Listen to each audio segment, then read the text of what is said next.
கிறிஸ்து இயேசுவுக்குள் மிகவும் அதிகமாக நேசிக்கப்படுகின்றவர்களே, மீண்டுமாக இந்த ஆகஸ்ட் மாதம் 8ஆம் நாளாக வியாழக்கிழமையின் காலை வேளையிலே உங்களை சந்திப்பதிலே மிகுந்த மகிழ்ச்சி அடைகிறோம். காலை நேர இறை தியானத்தை ஆரம்பிக்கலாம். நமது ஆரம்பம் பிதா, குமாரன், பரிசுத்த ஆவியின் நாமத்தில் உள்ளது. ஆமேன். ஜெபிப்போம். மகா இரக்கமும் கிருபை நிறைந்த நல்லாண்டவரே, எல் ராஜாதி ராஜாவே, கர்த்தாதி கர்த்தாவே, இந்த ஆசீர்வதிக்கப்பட்ட மனமகிழ்வான ஆண்டவரே, காலை வேளைக்காய் நன்றி செலுத்துகிறோம். கடந்து போன இரவில் எங்களோடு கூட இருந்தீர். இந்த புதிய நாளை காணும்படியாய் ஆண்டவரின் கிருபை தந்திருக்காய் ஸ்தோத்திரம். இந்த நாளின் இறை செய்தி, பாடல் வேலை, ஜெப வேலைகளுக்கு ஆசீர்வதியும்.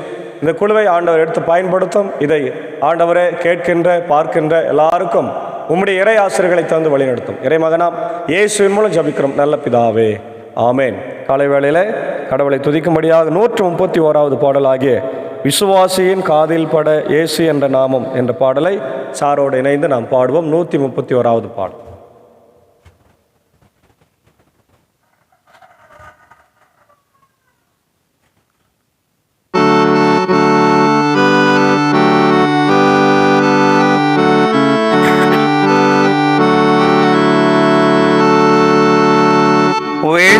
விசுவாசியின் காதில் பட இயேசு என்ற நாமம், விசுவாசியின் காதில் பட இயேசு என்ற நாமம், வெறுப்பாயவர் செவியில் தோனி இனிப்பாகுது பாசம், வெறுப்பாயவர் செவியில் தோனி இனிப்பாகுது பாசம்.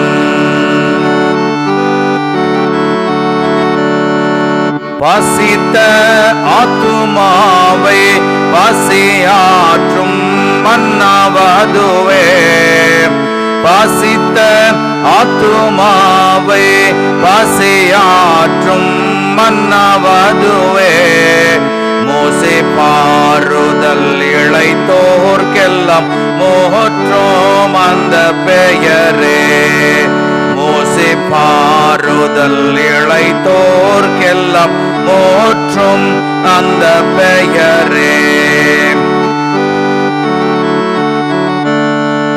துயரை அது நீக்கே சுகமாக்கே குணப்படுத்தும், துயரை அது நீக்கே சுகமாக்கே குணப்படுத்தும், பயங்கள் யாவும் மேசுவென்றால் பறந்தோடியே போகும், பயங்கள் யாவும் மேசுவென்றால் பறந்தோடியே போகும்.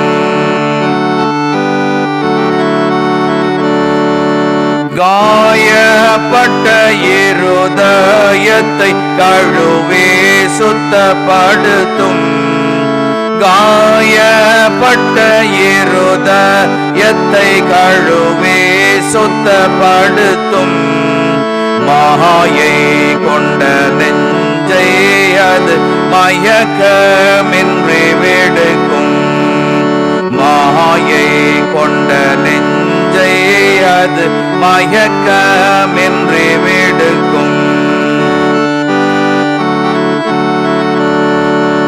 எல்லை இல்லா கிருபை திரளேற்று நிறைந்திருக்கும், எல்லை இல்லா கிருபை திரளேற்று நிறைந்திருக்கும், எல்லா நாளும் மாறா செல்வம் இயேசு என்ற பெயரே, எல்லா நாளும் மாறா செல்வம் இயேசு என்ற பெயரே.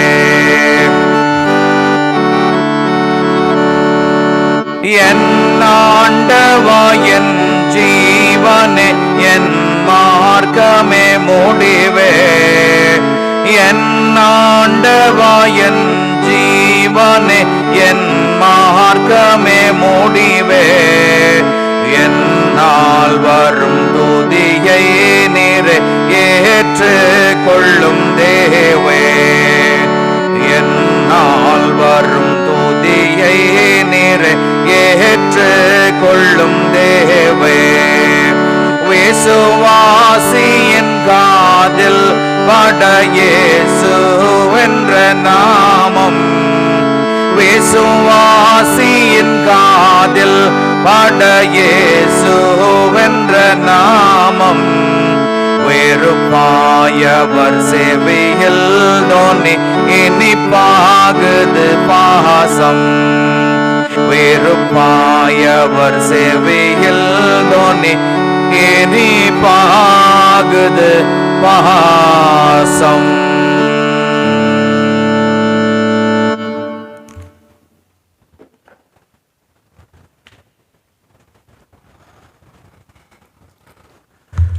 இயேசு கிறிஸ்துவுக்குள் மிகவும் அதிகமாக நேசிக்கப்படுகின்றவர்களே, மீண்டுமாக இந்த காலை நேரத்தில் இறைமகனாம் இயேசுவின் திருப்பெயராலே உங்களை அன்போடு வாழ்த்துகின்றோம். இந்த நேரத்தில் நாம் தியானிக்கும்படியாக கொடுத்திருக்கிற திருமறை பகுதி, அது பரிசுத்த யோவான் எழுதின சுவிசேஷம் 6ஆம் அதிகாரம் வசனங்கள் 34 முதல் 51 வரை உள்ள வசனங்கள். இந்த பகுதியில் ஆண்டவர் நமக்கு தருகிற இறை வார்த்தை, வாழ்வு தரும் உணவு நானே, வாழ்வு தரும் உணவு நானே என்று சொல்லுகின்றார். அவர்கள், ஐயா, இவ்வுணவை எங்களுக்கு எப்போதும் தாரும் என்று கேட்டுக்கொண்டார்கள். இயேசு அவர்களிடம், வாழ்வு தரும் உணவு நானே, என்னிடம் வருபவருக்கு பசியே இராது, என்னிடம் நம்பிக்கை கொண்டிருப்பவருக்கு என்றுமே தாகம் இராது. ஆனால் நான் உங்களுக்கு சொன்னவாறே நீங்கள் என்னை கண்டிருந்தும் நம்பவில்லை. தந்தை என்னிடம் ஒப்படைக்கும் அனைவருக்கும் என்னிடம் வந்து சேருவர். என்னிடம் வருபவரை நான் புறம்பே தள்ளிவிட மாட்டேன். ஏனெனில் என் சொந்த விருப்பத்தை நிறைவேற்ற அல்ல, என்னை அனுப்பினவரின் விருப்பத்தை நிறைவேற்றவே நான் விண்ணகத்திலிருந்து இறங்கி வந்தேன் என்று ஆண்டவர் சொல்லுகிறார். அன்பானவர்களே, நம்ம கடந்த 4 வாரங்களாக இந்த பகுதியிலிருந்து தான் தியானிக்கிறோம்.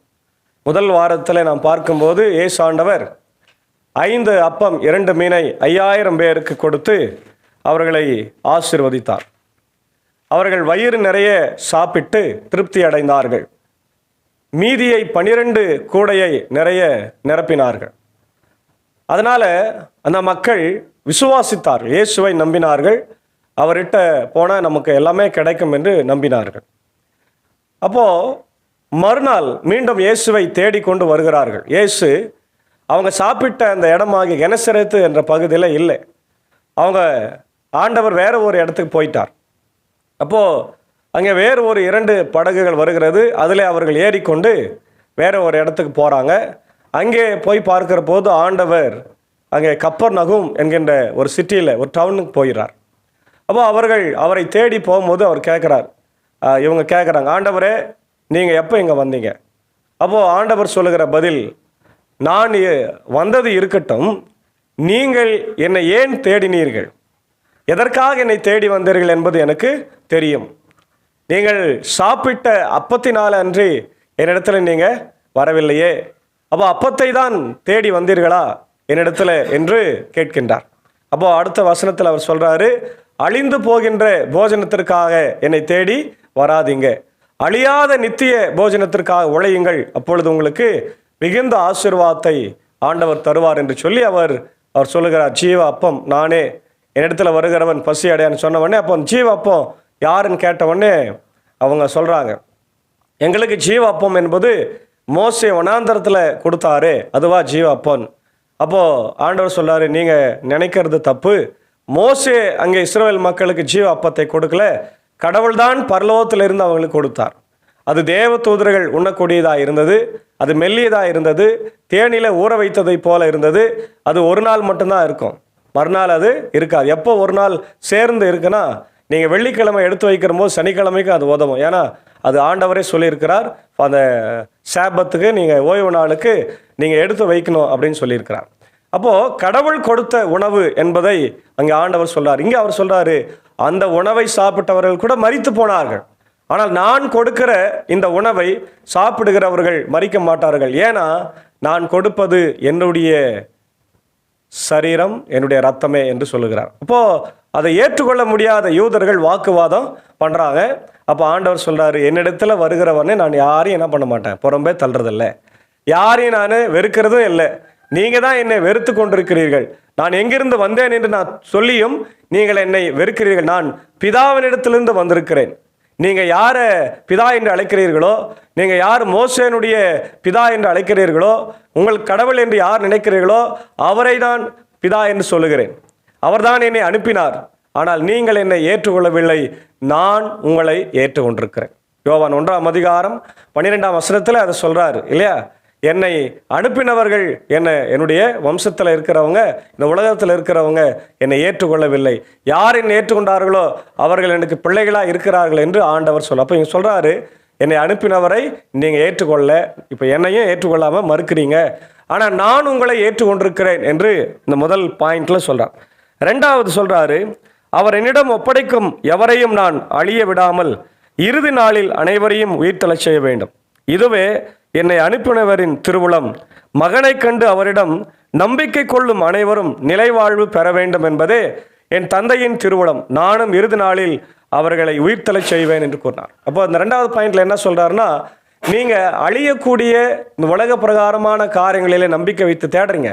ஆனால் என்னை தேடுகிறவர்களை, என்னிடத்தில் விசுவாசம் வைக்கிறவர்களை, அவங்க மரித்தாலும் பிழைப்பாங்க, அவங்கள நான் உயிர்த்தெழச் செய்வேன். இதுதான் பிதா எனக்கு கொடுத்திருக்கிற மிக முக்கியமான ஒரு காரியம் என்பதை ஆண்டவராக இயேசு கிறிஸ்து சொல்றார். அது என்னுடைய மிகப்பெரிய பொறுப்பாயும் இருக்கிறது என்று சொல்றார்.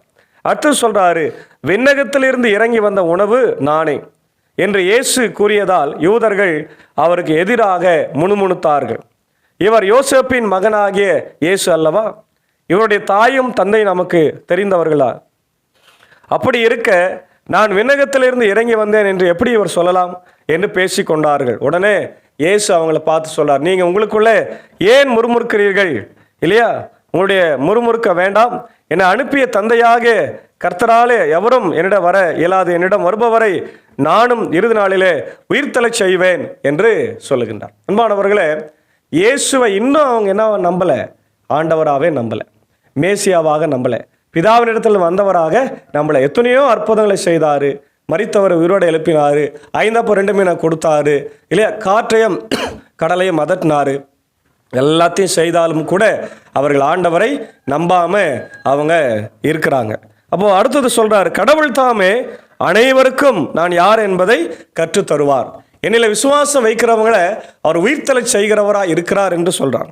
அப்படி சொல்றாரு, என்னை பற்றி இறைவாக்கு நூல்களில் எழுதியிருக்கிறது, தந்தைக்கு செவி சாய்த்து அவரிடமிருந்து கற்றுக்கொண்ட அனைவரும் என்னிடம் வருவார்கள்.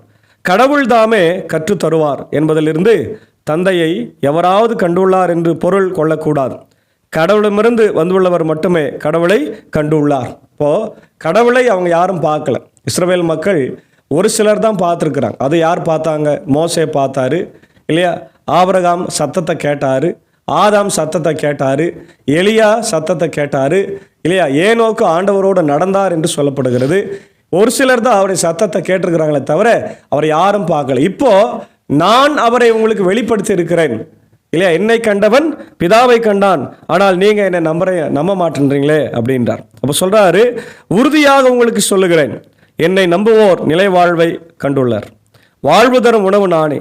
உங்கள் முன்னோர் பாலை நிலத்தில் மன்னாவை உண்ட போதிலும் இறந்தார்கள் இல்லையா? உண்போரை இரவாமல் இருக்க செய்யும் உணவு விண்ணகத்திலிருந்து இறங்கி வந்த இந்த உணவே.